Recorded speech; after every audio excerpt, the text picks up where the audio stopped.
I feel like this is a week of finalies.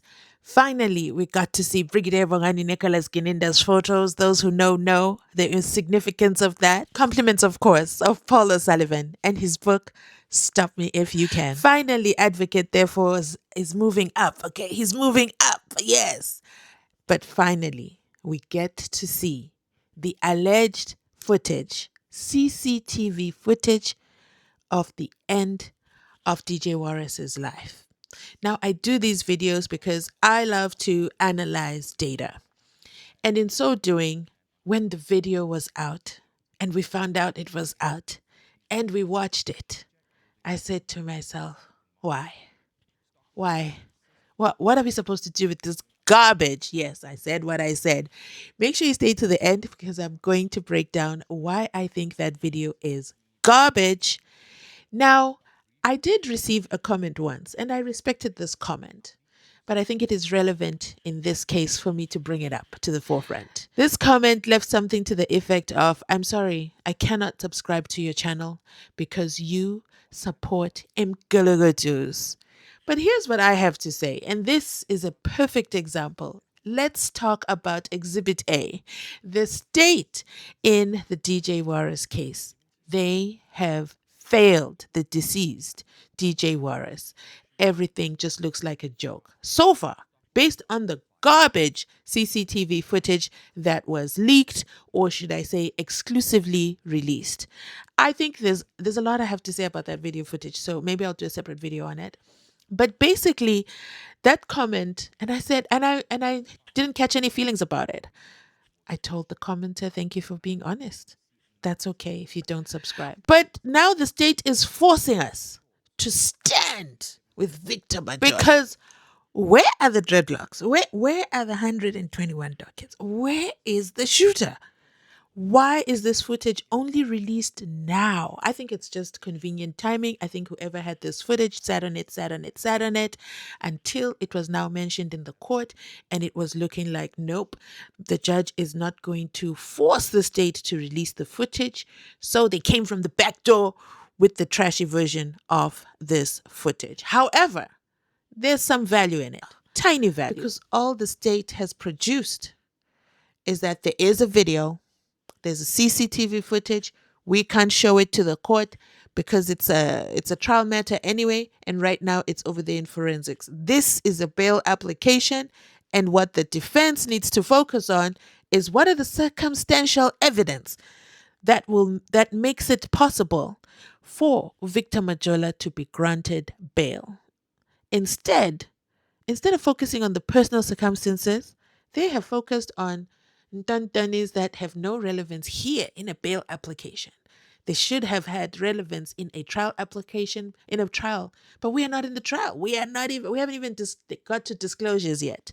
And I said, okay, I hear you. But guess what? The defense has come to the members of the public jury with the alleged video footage. And let me just say, my heart goes out to the family of DJ Warras who have to sit in that courtroom daily. They are stronger than me. They are sitting in that courtroom. Will they get justice? Only time will tell. So I say this all to say, in response to that comment, which was from a couple of weeks ago, is simply, we do not follow the suspects, but we follow the evidence on this channel. So sometimes we're team state and sometimes we're team Mgulugutus, as they put it. But it all depends on the evidence that is being put in front of us. And then we use our intellectual intelligence to figure out what exactly is going on. But let's go over what happened inside the court with regards to the bail application for Victor Majola. Let me play you this clip. I've asked him if ever it is the same video footage which is in possession of the state, and he said he's not sure. And he said that the said video footage is coming from the third party social media. And as of now, as we are here in court, is actually circulating out there. And at this stage, I can't say much about that footage, and especially that the authenticity of this video footage and how reliable it is. Don't worry, magistrate. Don't worry about it. Okay. Don't worry about the reliability. Okay. The people on the Twitter streets, whom I like to call Twitter investigators. And then we have the Instagram CIA agents. And then we have the TikTok FBI. Okay. They're on it. Okay. They're doing the social media things, the things that Jamie was invited over to SABC to talk about the power of social media. And now that the video is in the hands of the people, they've already taken off the hats using AI and then to show their faces. Well, it's AI generated, but it's way better than anything the state produced so far. Then I asked myself, why did the state not produce their photos? If they did show Victor Majola their photos, why did they not produce the photos to the people? It's been since the 16th of December 2025. Time has been moving. All this time, nothing was released until this leaked video. Am I disappointed in the state? Absolutely. Therefore, forcing us to look from Victor Majola's end of things. So from that leaked video, we do not see Victor Majola in there at all. Where is Victor Majola? Where are the dreadlocks? Where are the 121 ducats? Well, if you watch the video at the end, that's where you see the dreadlocks, the guy, the shooter, with the yellow kind of t-shirt and shorts. The audacity to take out a man's life in shorts and flip-flops. But we're not there. I'm digressing. He has a woolen hat on, and the dreadlocks are tied. So you don't see them from the front of the face, you only see them from the back. I'll play the clip again. So let's continue listening to what else happened in court.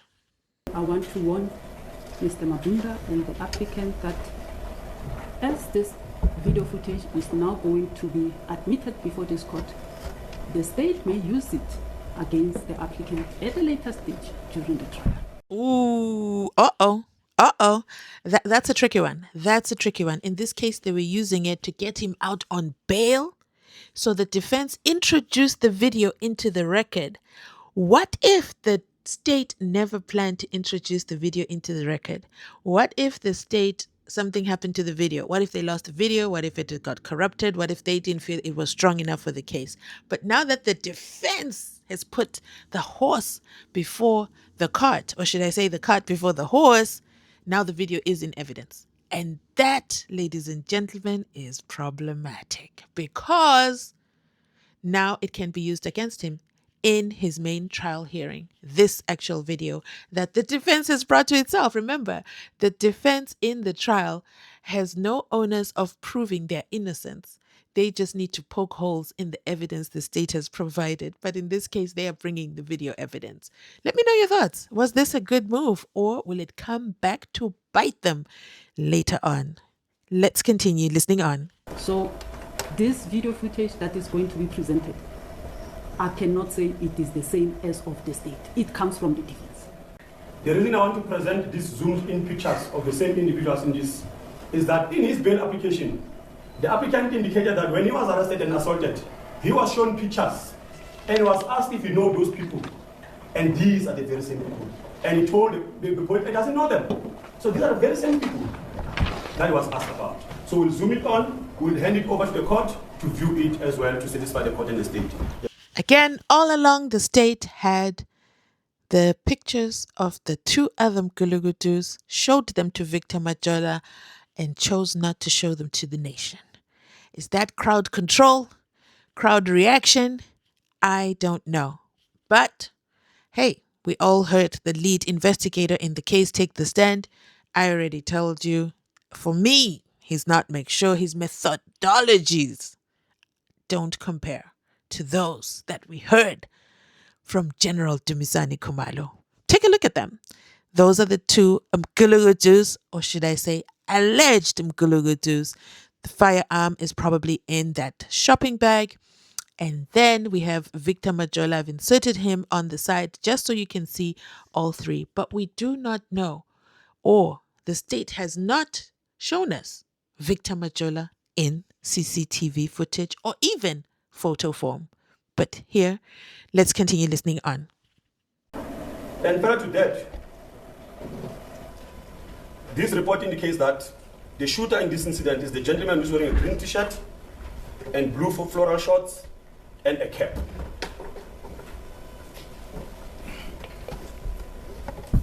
And that now, that firearm that he had in his possession, it was eventually put in a bag when they walked away with his accomplice. And in this court, we're made to believe, or we're told, or there's evidence rather, that the shooter had dreadlocks. And when you look into that particular footage, it doesn't show anyone with dreadlocks. It shows someone who's alleged to be the shooter wearing a cap with no dreadlocks. The shooter then quickly follows his accomplice as the pair make their way towards Fox Street. And in the zoomed pictures, now, the court must listen clearly. The pictures of these individuals in the video footage are the very same pictures that the accused said in his bail affidavit that I was shown those pictures and asked if I know those people. And remember, Oship, he said this long before we could even acquire this particular video footage. By God's grace, the video footage, for some reason, it came, and here we are, we're having it presented before the court. The court will have to make a determination on that. And he said, I do not know them. Of course, thank you. I'm sorry, sir. Thank you, Worship. As the court pleases, Worship.